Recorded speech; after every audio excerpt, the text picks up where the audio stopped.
Hello everyone, my name is Alivia Brown and I am currently a third-year undergraduate student at UCLA studying anthropology, and today I am here to talk to you about the highest paid jobs for anthropology majors.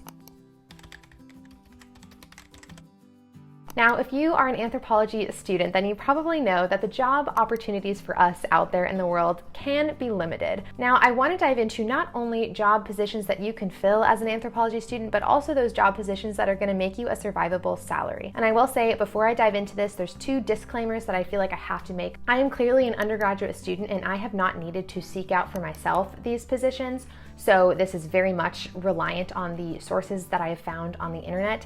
And the second one being, highest paying jobs for anthropology majors isn't really a hot topic, so there's not a lot of information available on the internet out there. So if you have anything to add to my list or another source, please leave that in the comment section down below so the other anthropology students who watch these videos can then, consult those lists as well, because all I want is people getting as much information as they possibly can. So now let's get into it. Okay, so I'm gonna go in reverse order of these top 5 highest paying salaries, and the fifth one actually, this surprised me a little bit.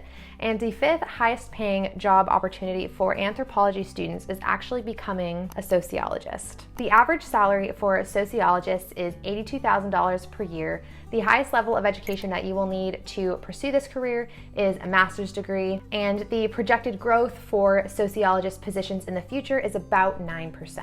Now, sociology is similar to anthropology. I actually have a video explaining what the difference between the two of them is, but a lot of what sociology is actually using statistics to understand how mass populations either consume things or understanding humans' behavior on a large population level. Now, with an anthropology background, you already have this canvas for understanding human behavior and human history. So it makes sense that then if you were to go into sociology for your master's degree, you might actually be a really employable person because you have these two fields and the intersection between them, and then businesses can hire you for their projects or whatever it is that they need to know. All right, so the number 4 position on this list is a training and development manager. Now, the average salary for this position is $110,000 per year. The highest level of education that you will need is a bachelor's, and there's a projected 8% increase in position availability in the next coming years. Now, if I'm not mistaken, training and development managers are actually responsible for making sure that everyone in their company, their business, is fully equipped and has the skills to do their job. Now, coming at this position with an anthropology background, again, you understand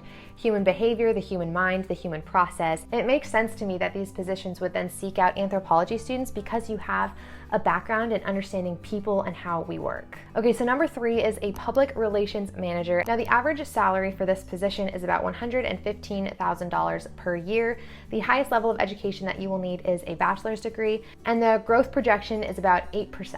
So a public relations manager, depending on, again, where you are, who you're working for, has a lot to do with communicating with different organizations, whether that's in different parts of your country or different countries around the world. And in order to do this effectively, it's actually really important to have the cross-cultural background that anthropology gives you.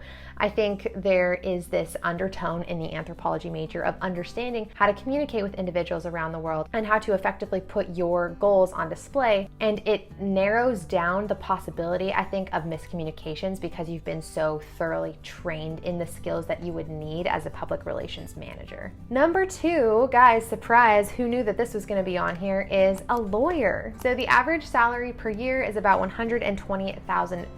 The highest level of education that you will need is a professional degree, so you're gonna go to law school, obviously. And the projected growth for this career is about 6% in the next coming years. I don't think I need to explain a lawyer. You guys know what that is, but depending on what kind of law you go into, for example, immigration law is a really great one. If you have taken classes on immigration, which you really do only get, I think, in poli-sci fields and anthro fields, if you have experience taking an immigration class in other subfields or disciplines, please let me know because that's so cool. But at my school, I'm mostly familiar with it in those two groups. You already have a deep understanding and a sensitive understanding of these topics, and you've learned how to effectively talk about them. Another thing that's really important about becoming a lawyer is seeing both sides of the story, and I think anthropology really is focused on coming into something with as little bias as possible. I know not all fields are like that, but so much of anthropology, especially as a modern field today, is working to eliminate biases and understand how we as anthropologists can approach cultures and approach these different research situations with as little bias as possible. Okay, the last one on this list list is, drumroll please, a marketing manager. So a marketing manager average salary per year is about $135,000. The highest level of education that you will need is a bachelor's degree, and the projected growth for this position is about 10% in the coming years. This one I think makes honestly more sense than all of them. Marketing is all about understanding your audience. If you are marketing a product to the wrong group of people, you're doing it wrong. I think if you understand your demographic, if you are trying to sell a product, if you are trying to start a business, it is not going to work if you do not have someone who understands what the people need, what the people want, what the people will buy. If you are trying to sell a book about history, you don't want to aim that at a group of people who love science and aren't really big fans of history. It's vital for businesses to have marketing managers who understand their audience. Now, I've had a lot of requests to actually come out with a video on corporate anthropology or like business anthropology. I'm working on that. I'm trying to get in touch with some people who actually are in the field. Don't know if that's gonna work, but it makes a lot of sense that this would be a growing position, especially for people who have studied humans and what people are drawn to and why we're drawn to certain things. And I think you get the idea. I'm clearly very passionate about this being the correct thing to put at the top of the list. So if these options didn't really stand out to you, please let me know, because there's actually, of the sources that I had access to, which was not that many, some of them had conflicting answers and conflicting results, I guess. So I would be happy to make a part 2 of this video. There's also the next tier in this hierarchy, so maybe the second highest paying jobs for anthropology majors.